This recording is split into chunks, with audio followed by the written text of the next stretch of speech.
Iniciamos mais uma semana de oração da mulher com o tema Plenitude do Espírito. E o capítulo 1 nos traz o título Amor que Reina, o segredo de viver para o próximo. O amor é a essência do caráter de Deus e a virtude que ele deseja ver refletida em seus filhos. A Bíblia afirma com clareza que Deus é amor. Estabelece que essa qualidade sublime não é apenas um atributo de Deus, mas a própria natureza de quem ele é. Tudo o que Deus faz, seja na criação, na redenção ou no cuidado constante pela humanidade, ele é motivado pelo amor. Essa verdade é fundamental para compreendermos seu plano e propósito para a humanidade. Deus nos ama incondicionalmente, não porque somos merecedores, mas porque a essência dele é amar, porque ele é amor. E tudo o que ele sabe fazer é amar. E entender isso é fundamental para que possamos viver para ele, porque o seu plano é perfeito, é de amor. Em Gálatas 5, 22 a 23, o amor é apresentado como o primeiro e mais importante fruto do Espírito Santo, uma virtude fundamental que sustenta todas as outras: alegria, paz, paciência, benignidade, gentileza, fidelidade, mansidão e domínio próprio.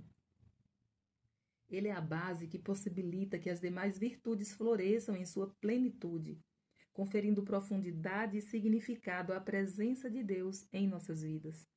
Sem o amor, a alegria se torna superficial, a paz se torna efêmera, a paciência se esvai rapidamente e as outras virtudes perdem sua força e propósito. É o amor que transforma essas características em expressões genuínas na presença divina em nós, capacitando-nos a amar a Deus e ao próximo de forma autêntica e a viver de acordo com os princípios do Evangelho. Assim como uma árvore frutífera precisa de raízes fortes para produzir frutos saborosos e abundantes, o amor é a raiz que nutre e fortalece todas as outras virtudes em nosso caráter.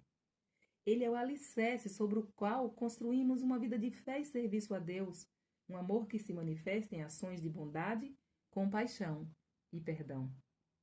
E aqui fica muito claro o que é o amor. Ele é o verdadeiro fruto do Espírito. Ele é a raiz, o alicerce. Uma planta, ela precisa ter uma raiz forte e saudável.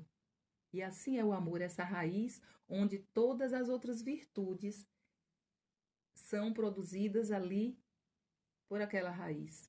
Um alicerce onde é construído um edifício muito bem edificado. Portanto, buscar o amor em primeiro lugar é essencial para que possamos experimentar a plenitude do Espírito Santo em nossas vidas e para que possamos refletir o caráter de Cristo em tudo o que fazemos. Na prática, o amor é o que torna possível viver em harmonia com Deus e com o próximo.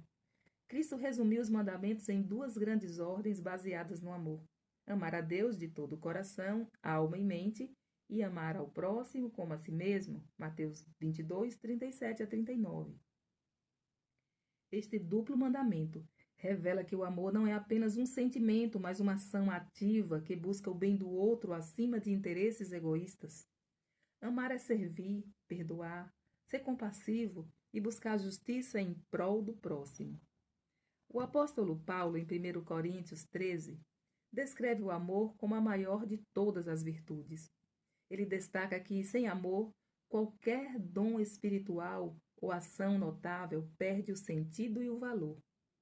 Paulo ensina que o amor é paciente, bondoso, não inveja, não se vangloria, não se orgulha, não maltrata, não busca seus próprios interesses, não se ira facilmente e não guarda rancor.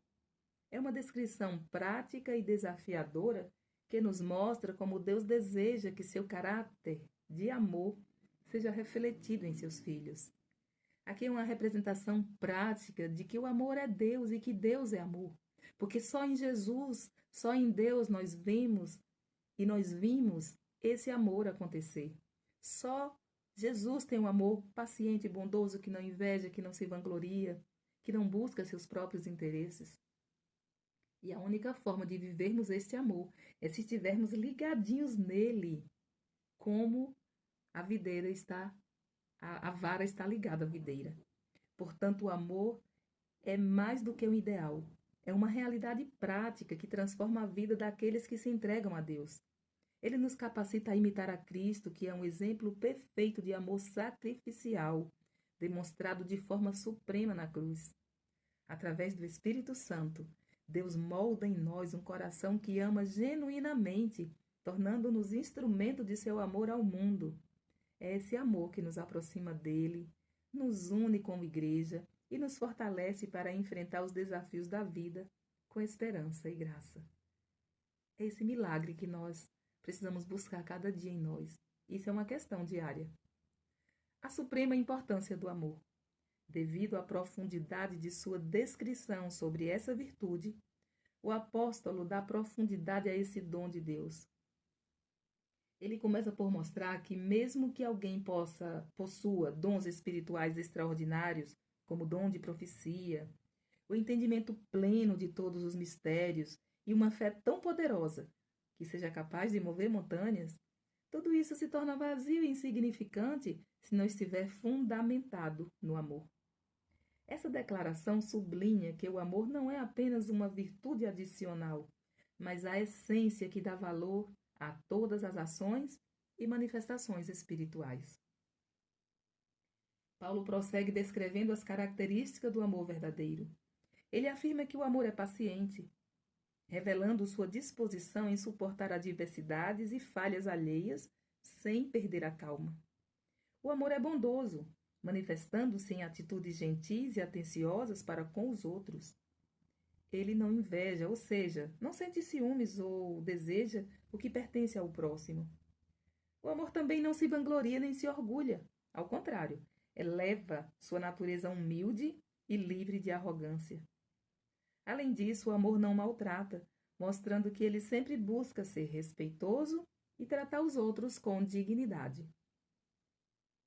O apóstolo Paulo continua enfatizando que o amor não procura seus próprios interesses, apontando para sua essência altruísta e desinteressada.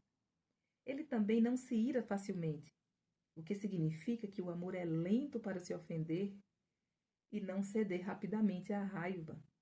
O amor não guarda rancor, ou seja, ele não mantém um registro das ofensas, mas perdoa e escolhe seguir em frente. Cada uma dessas características demonstra que o amor, conforme descrito por Paulo, é muito mais do que um sentimento passageiro. Ele é uma decisão consciente, uma postura ativa de entrega e dedicação ao bem-estar do outro. E ele é uma decisão diária, uma busca diária, porque esse amor precisa ser derramado em nossos corações pelo Espírito Santo. Isso é para quem busca, para quem pede e recebe esse milagre em que acontece a morte do eu e o nascer, o brotar do amor que o Espírito Santo derrama em nossos corações. Além disso, o apóstolo afirma que o amor não se alegra com a injustiça, mas se regozija com a verdade. Isso demonstra que o amor genuíno sempre busca o que é correto e verdadeiro, comprometendo-se com a justiça e a integridade, ainda que seja com a perda de bens, não importa. O amor, ele apenas sabe amar. Tudo sofre, tudo crê, tudo espera, tudo suporta, revelando sua incrível capacidade de perseverança e esperança, mesmo diante das situações mais difíceis. O amor é resiliente. Quem demonstrou esse amor por nós, a não ser Jesus? E ele disse que nós podemos ser semelhantes a ele.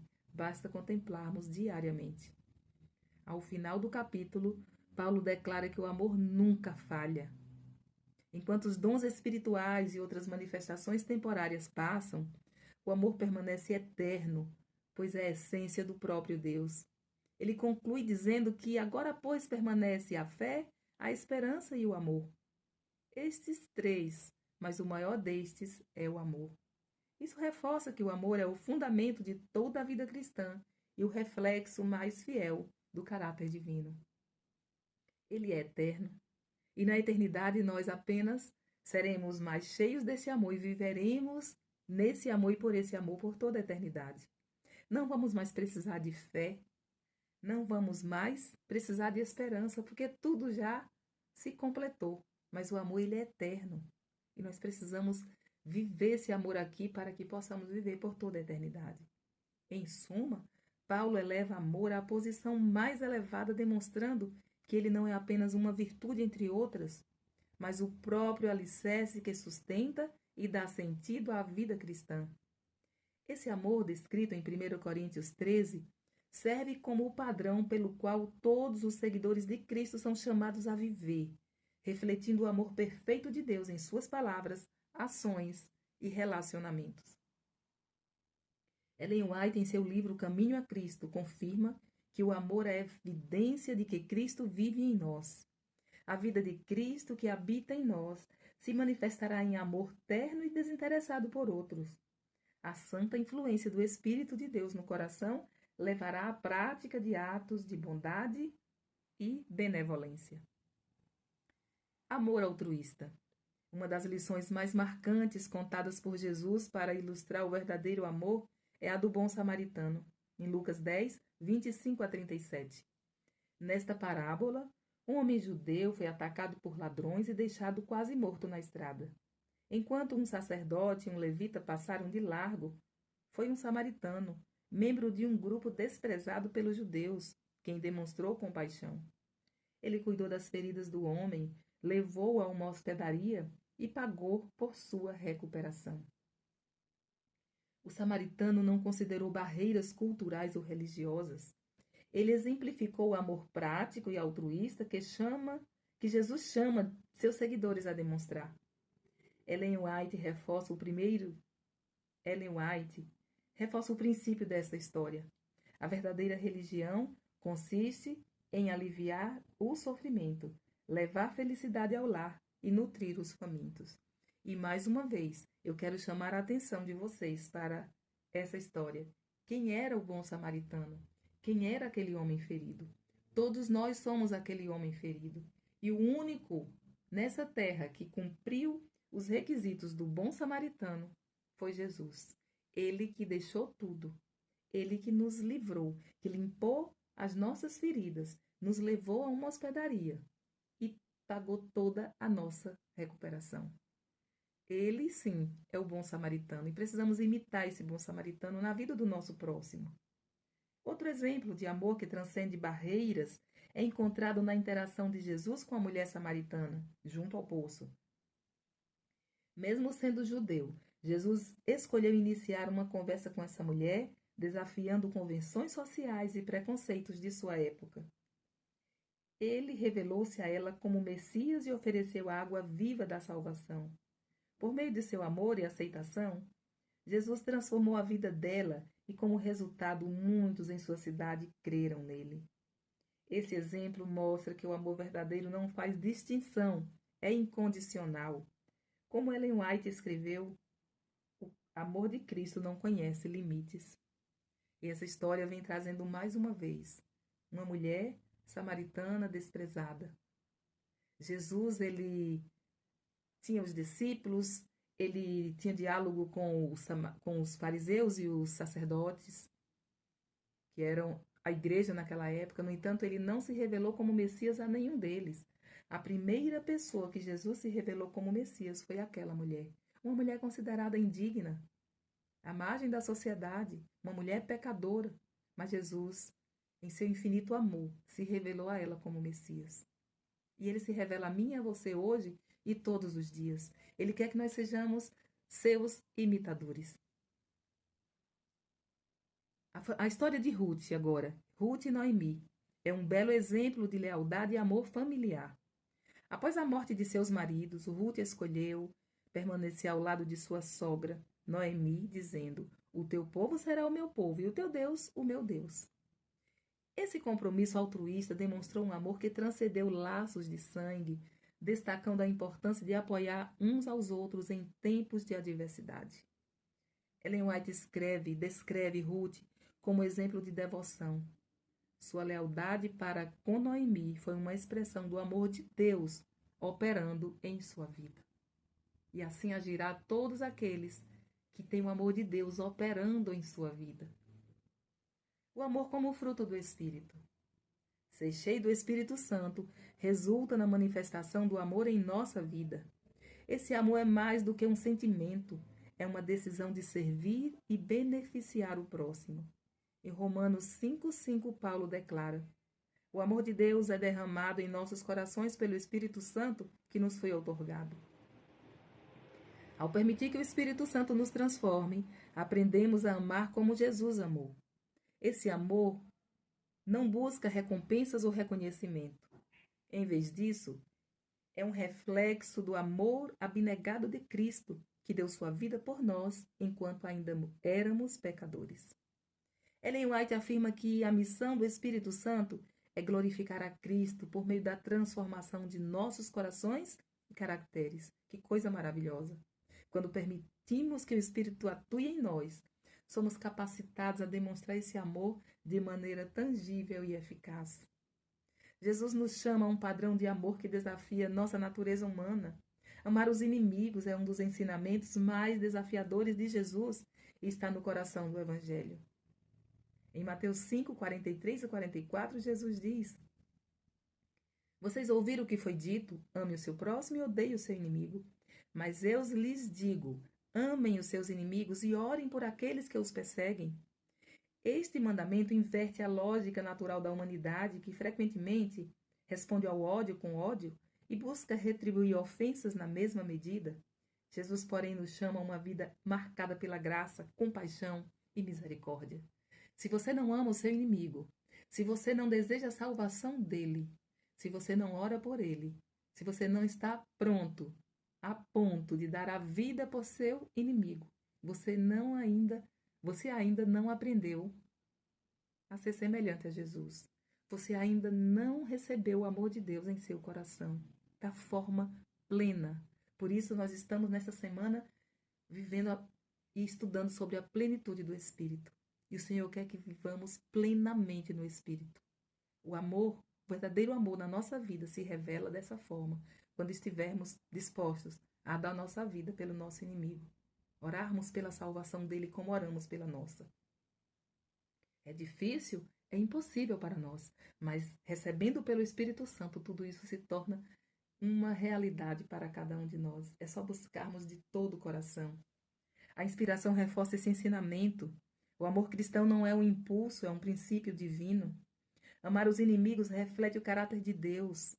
Jesus explica que ao fazer isso, tornamos-nos filhos do Pai Celestial, que faz o sol nascer e a chuva cair sobre justos e injustos, e nós somos chamados a imitar esse amor divino. Além disso, amar os inimigos é uma forma de romper o ciclo de ódio e vingança que domina a humanidade. Quando escolhemos responder com amor, criamos oportunidades de reconciliação e transformação, tanto em nossos corações quanto nos relacionamentos ao nosso redor. Esse amor não apenas beneficia os outros, mas também liberta quem ama de ressentimentos, amargura e do peso da vingança. Servir ao próximo. O exemplo de Jesus lavando os pés de seus discípulos, está em João 13, de 1 a 17, nos ensina que o verdadeiro amor se expressa no serviço humilde. Embora fosse o mestre, Jesus assumiu a posição de servo para demonstrar que o amor envolve a renúncia, o orgulho e a disposição de atender às necessidades do outro. O verdadeiro teste de nossa religião é como tratamos os necessitados e os que estão em sofrimento, lembrando, mesmo que sejam nossos inimigos. Amar na família. A família é o lugar onde o amor cristão deve ser mais evidente. Efésios 5:25 instrui os maridos a amarem suas esposas como Cristo amou a igreja, enquanto Efésios 6, de 1 a 4, exorta os filhos a honrarem seus pais e os pais a criarem os filhos com amor e instrução no Senhor. Quando o amor de Deus reina nos lares, a família torna-se um reflexo do céu na terra. As mulheres que amem através do cuidado e respeito, expressando seu amor em ações práticas, palavras gentis e gestos de apoio que edifiquem e fortaleçam aqueles ao seu redor. Que elas reflitam graça, sabedoria e compaixão, sendo fonte de encorajamento e harmonia em seus lares, comunidades e relacionamentos. Amar através do cuidado e respeito é considerar o valor do outro, respeitar suas diferenças e buscar sempre o bem mútuo, demonstrando a essência do amor de Deus. Ellen White declara: os lares em que o amor habita e onde esse amor é expresso em palavras e atos são um lugar onde os anjos gostam de habitar. E esse amor, quando é derramado em nosso coração, ele é expresso independente da postura do outro. Mesmo que seu esposo não esteja vivendo e buscando esse amor, você terá amor para dar. Você estará ligado com Cristo e você expressará esse amor. E o amor, ele atrai o amor, gera amor. Conclusão: o amor é a base da vida cristã e o segredo para viver para o próximo. Ele não é apenas um ideal abstrato, mas uma realidade prática que transforma vidas e relacionamentos. Seja através de atos de bondade, serviço humilde, perdão ou devoção familiar, o amor de Deus em nós nos capacita a fazer a diferença no mundo. Que possamos buscar a presença do Espírito Santo diariamente, permitindo que ele derrame o amor de Deus em nossos corações. Assim cumpriremos o chamado de Jesus de sermos luzes no mundo, revelando o caráter daquele que é o próprio amor. E aqui vem umas perguntas de reflexão. Como posso cultivar o amor mais genuíno em minha vida e refletir o caráter de Deus em minhas ações diárias? Quais desafios encontro ao tentar amar incondicionalmente como Jesus nos ensinou, especialmente em situações em que sou tratada de forma injusta ou impessoal? De que maneira tenho aplicado o amor altruísta, como o samaritano, em minhas relações com pessoas que talvez sejam diferentes ou que não compartilhem minhas crenças e valores? Quando estou diante de um conflito ou desavença, consigo agir de forma paciente, bondosa e sem guardar rancor? O que poderia me ajudar a melhorar nesse aspecto? Em quais áreas da minha vida, como família, amigos, trabalho ou comunidade, sinto que o amor cristão poderia ser mais evidente? E o que posso fazer para transformar as pessoas que me cercam? Busque as respostas na palavra do Senhor. Aqui nessa leitura mesmo tem as respostas certas para tudo. O meu desejo é que você consiga, que eu consiga, que nós consigamos, que as mulheres formem um exército de mulheres que tenham o coração cheio do amor de Jesus, que busque a presença do Espírito Santo diariamente, que possamos permitir que ele derrame o amor de Deus em nossos corações, para cumprirmos assim o chamado de Jesus de sermos luzes no mundo, revelando o caráter daquele que é o próprio amor. Amém. E até amanhã.